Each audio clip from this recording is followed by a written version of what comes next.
میں بھی آپ ہی کے ساتھ رہتا ہوں اسی شہر میں سرکار، آپ کا ہی نوکر ہوں، لیکن نوکر کو آپ نے اتنی جرت دے دی کہ وہ آقا بننے کی کوشش کر رہا ہے۔ صلوات پڑھیے محمد اور آل محمد کی بات ہے۔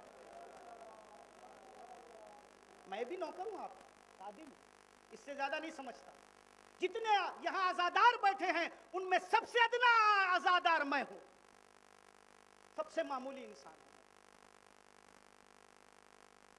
ہو سکتا ہے آپ میں سے کوئی ہو ان چہروں میں سے جس نے کبھی خواب میں حضرت کی زیارت کی، ذریعوں کی زیارت کی۔ بہرحال صبح کی نماز مت چھوڑیے۔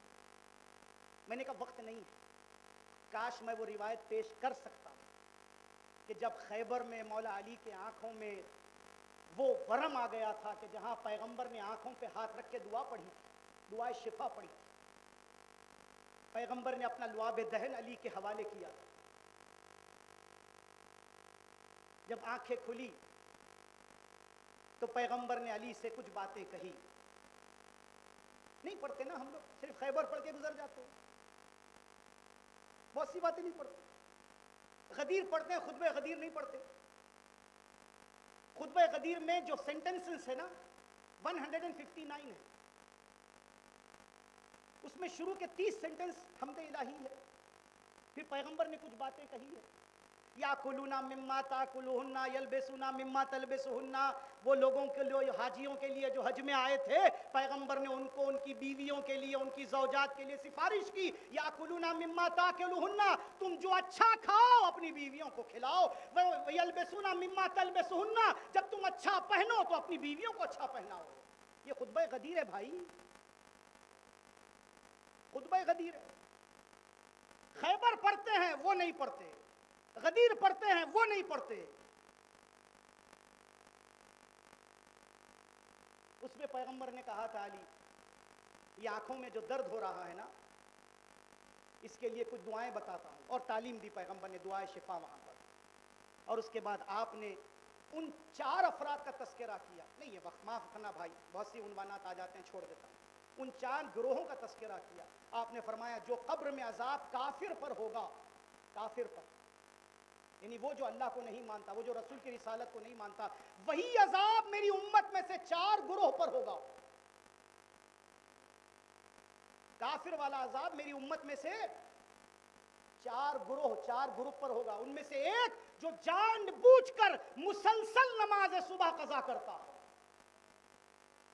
2 لفظ ہے، جان بوجھ کر اور مسلسل۔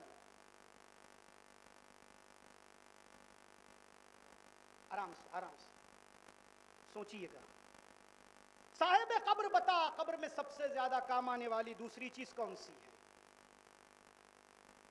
صاحب قبر نے کہا سلمان، سینہ تھامیے گا، قبر میں سب سے زیادہ کام آنے والی چیز گرمی کے روزے ہے۔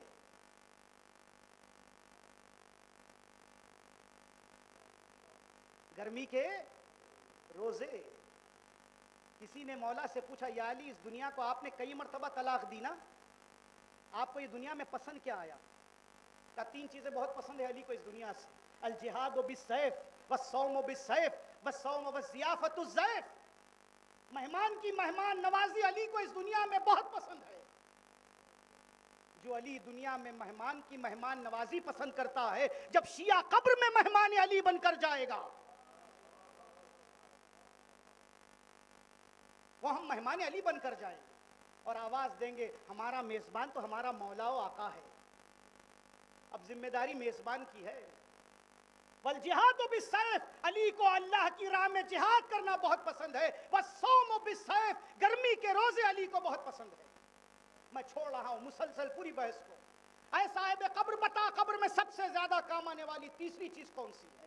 صاحب قبر نے کہا، اے سلمان، قبر میں سب سے زیادہ کام آنے والی تیسری چیز ہے وہ کار خیر ہے جو مومن دوسرے مومن کو مالی مدد کرتا ہے۔ ایک مومن دوسرے بھائی مومن کو پیسے سے مدد کرتا ہے۔ آیت اللہ العظمی آغا خوئی نے منہاج الصالحین میں لکھا ہے کہ جب تم کسی کی مدد کرو تو ایسے کرو کہ سیدھے ہاتھ سے دو تو بائیں ہاتھ کو بھی خبر نہ ہونے پائے۔ مومن بھائیوں کی مالی مدد، ان کی مال کے ذریعے سے مدد کرنا، ویلفیئر، سماج سیوا، اپنے مومن بھائیوں کو جو تکلیف میں ان کی مالی مدد کرنا۔ میں سب چھوڑ رہا ہوں ورنہ اس پر بھی آتا تو بہت سی باتیں۔ بس آخری بات، اے صاحب قبر بتا سب سے زیادہ قبر میں کام آنے والی چیز کون سی ہے؟ صاحب قبر نے آواز دی، اے سلمان ان تینوں کو ایک طرف رکھو، اب جو بیان کرنے جا رہا ہوں وہ سب سے زیادہ کام آنے والی چیز ہے۔ وہ کیا ہے؟ علی کی محبت لے کر اس دنیا سے رخصت ہو جاؤ، سب سے زیادہ قبر میں کام آئے گا۔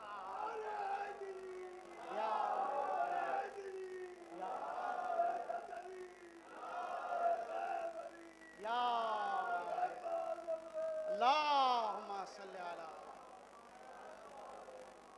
محبت مولا، محبت علی، یا علی، یا علی۔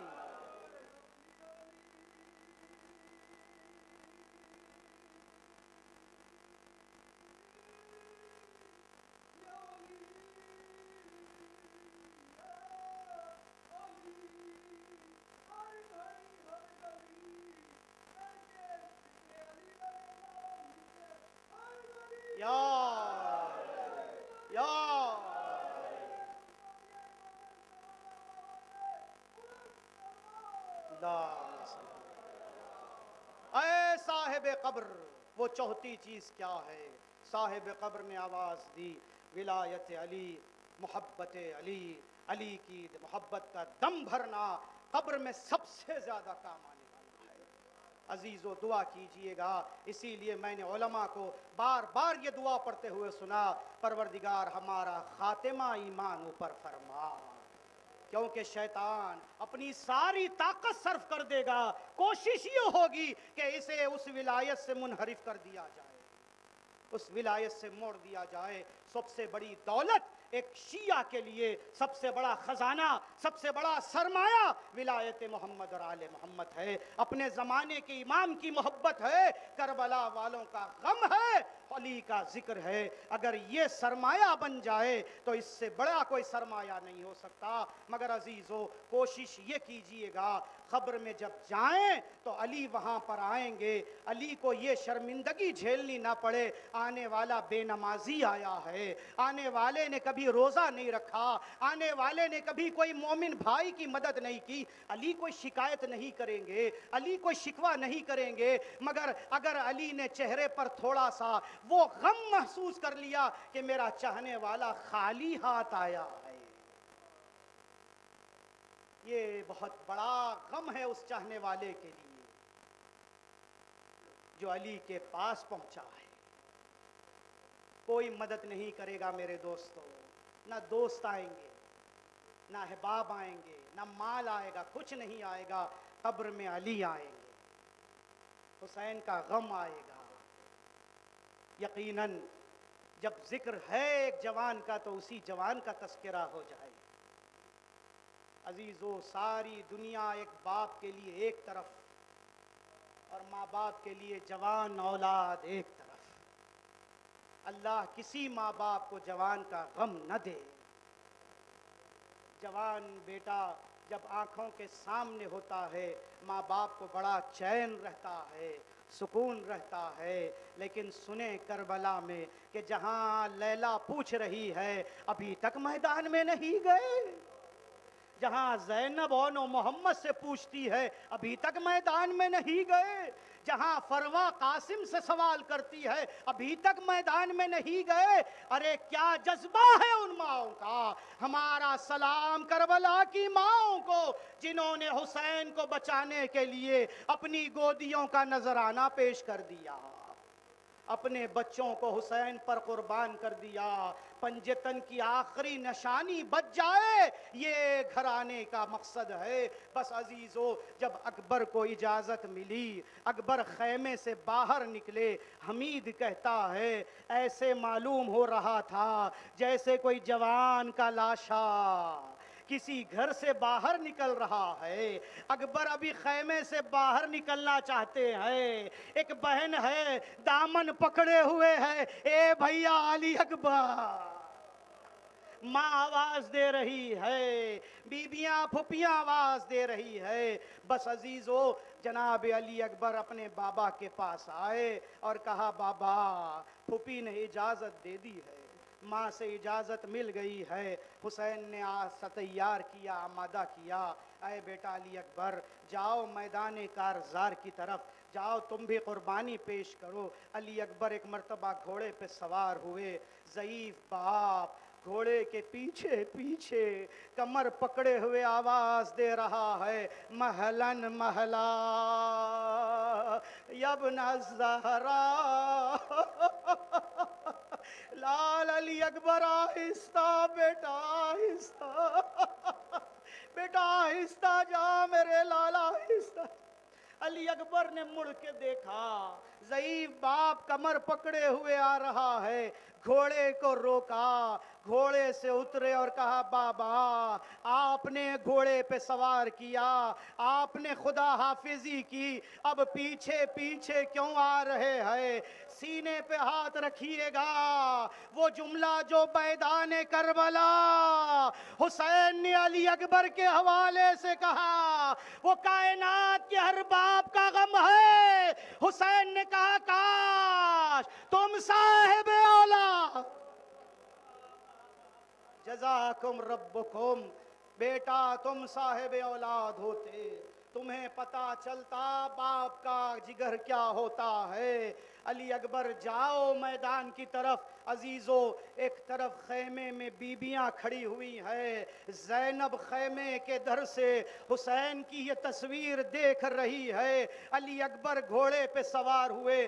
میں یہاں جتنے صاحبان اولاد موجود ہیں ان سب سے ہاتھ جوڑ کے معافی چاہتا ہوں۔ اب جو جملہ کہنے جا رہا ہوں سینوں پہ ہاتھ رکھ کے سنیے گا، جگر پھاڑ دے گا یہ جملہ آپ کا۔ ایک مرتبہ علی اکبر گھوڑے پہ سوار ہوئے اور ایک مرتبہ سوار ہونے کے بعد ذرا سا رکے، حسین کو قریب بلایا، زینب خیمے سے دیکھ رہی ہے، حسین قریب آئے، علی اکبر گھوڑے سے جھکے، حسین کے کان میں کچھ کہا۔ ایک مرتبہ میرا مولا تڑپ گیا، بدن کانپنے لگا، حسین کا بدن کانپنے لگا، آسمان کی طرف دیکھا، انا للہ و انا الیہ راجعون۔ زینب یہ منظر دیکھ رہی تھی، حسین واپس آئے، زینب نے قریب بلایا، سننا میرے بھائیوں، زینب نے قریب بلایا، ماں جائے، آخر علی اکبر نے کہا کیا جس پر آپ بڑے تڑپ گئے؟ یہ باپ کیسے غم بیان کرے؟ یہ باپ کیسے غم بیان کرے؟ زینب نے پوچھا ہے تو بتانا ہوگا۔ حسین نے ایک مرتبہ زینب کی طرف دیکھا اور کہا زینب، دنیا کا ایک دستور ہے، جب باپ دنیا سے جاتا ہے بیٹوں کو وصیت کرتا ہے۔ ارے حسین غریب ہو گیا، حسین کربلا میں غریب ہو گیا۔ آج میرے اکبر نے مجھ سے وصیت کی ہے، اکبر نے کہا بابا میرے بعد میری پھوپھی کا خیال، بابا میری ماں کا،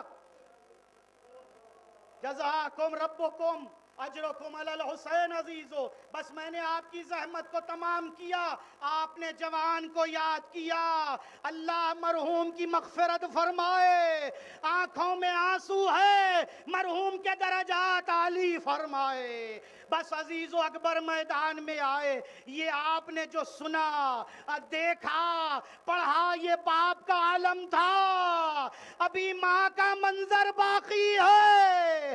ہائے وہ ماں جس نے جوان کو خیمے میں، حسین نے میت کو پہنچایا، علی اکبر کے لاشے پر لیلا بیٹھی ہوئی ہے، ایک مرتبہ نظر پڑی، سینے میں زخم کا نشان، جگر پھٹ چکا۔ اے میرے لال علی اکبر، تیرے بعد یہ دنیا میں تیری ماں کیسے جیے گی؟ اے اکبر، ہر رات تیری غم ہوگا۔ اے میرے لال، تیری ماں کے لیے دنیا اندھیر ہے، جوان کا لاشا ہے، ماں برداشت کر رہی۔ انا للہ و انا الیہ راجعون۔ ربنا تقبل منا انک انت السمیع العلیم بحق محمد و آلہ الطاہرین۔ ایک اور مجلس ہے چاہیے؟ اچھا، کس کے ایصال ثواب کی؟ کس کے ایصال ثواب کی؟ جملہ مومنین کے ایصال ثواب کی ایک مجلس ہے بعد نماز مغربین اسی بارگاہ میں بروز ہفتہ آپ حضرات شرکت فرما کر ثواب دارین حاصل کرنا۔ پروردگار تجھے واسطہ ہے محمد اور آل محمد کی عظمت کا، تجھے واسطہ ہے محمد اور آل محمد کی جلالت کا، خدایا ہمارے آنکھوں سے نکلنے والے آنسوؤں کو رومال زہرا میں جگہ عنایت فرما۔ ان آنسوؤں کے طفیل ہمیں دنیا میں حرم حسین کی زیارت نصیب فرما، آخرت میں حسین ابن علی کی اور مخصوصاً شہزادی زہرا کی شفاعت ہمارے نصیب فرما۔ پروردگار جو مومنین پریشان حال ہیں ان کی پریشانیوں کو دور فرما، جو مقروض ہیں ان کے قرضوں کی ادائیگی کے اسباب فراہم فرما، جو بیمار بحق بیمار کربلا تمام مریضوں کو شفا کاملہ و عاجلہ عنایت فرما، مقامات مقدسہ کی حفاظت فرما، علماء اعلام اور مراجع اکرام کی حفاظت فرما۔ پروردگار ان دشمنان تشیع داعش اور تکفیریوں کو نیست اور نابود فرما، پروردگار ان کو رسوا اور ذلیل فرما۔ سینہ سپر کیے ہوئے جو شیعہ حرم جناب زینب کی حفاظت کر رہے ہیں، عراق کی زمین کی حفاظت کر رہے ہیں، ان کے بازوؤں میں زور حیدری عنایت فرما۔ خدایا ان کو ان داعش اور تکفیریوں پر کامیاب نصیب فرما۔ پروردگار تیری آخری حجت حضرت بقیت اللہ امام زمانہ کو ہم سے راضی فرما۔ جس مرحوم نوجوان کے ایصال ثواب کی مجلس ہے مرحوم کی مغفرت فرما، اعلیٰ علیین جوار رحمت اور جوار معصومین میں جگہ عنایت فرما، مرحوم کے ماں باپ کو صبر جمیل عنایت فرما۔ خدایا آخری حجت حضرت بقیت اللہ کے ظہور میں تعجیل فرما، ہم سب کو حضرت کے آوان و انصار میں شمار فرما۔ تجدیداً آپ حضرات سے معروضہ ہے 1 مرتبہ سورہ حمد اور 3 مرتبہ سورہ اخلاص کی تلاوت فرما کر مرحوم میر حسن علی زوار ابن صابر صاحب بھائی کے فرزند کے روح کے ایصال ثواب کے لیے شاد فرمائیں۔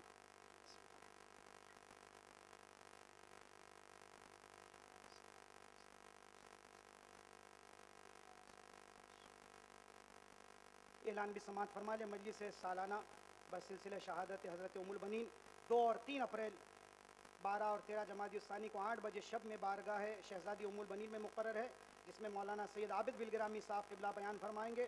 خانواد الحاج زوار آغا قمبر حسن اسدی صاحب قبلہ آپ سے شرکت کے متمنی ہیں۔ 13 جمادی الثانی کو مجلس دوپہر میں ٹھیک 1 بجے ہوگی اسی بارگاہ میں۔ زنانے سے بھی گزارش ہے، واجل فی فرج مولانا صاحب الزمان۔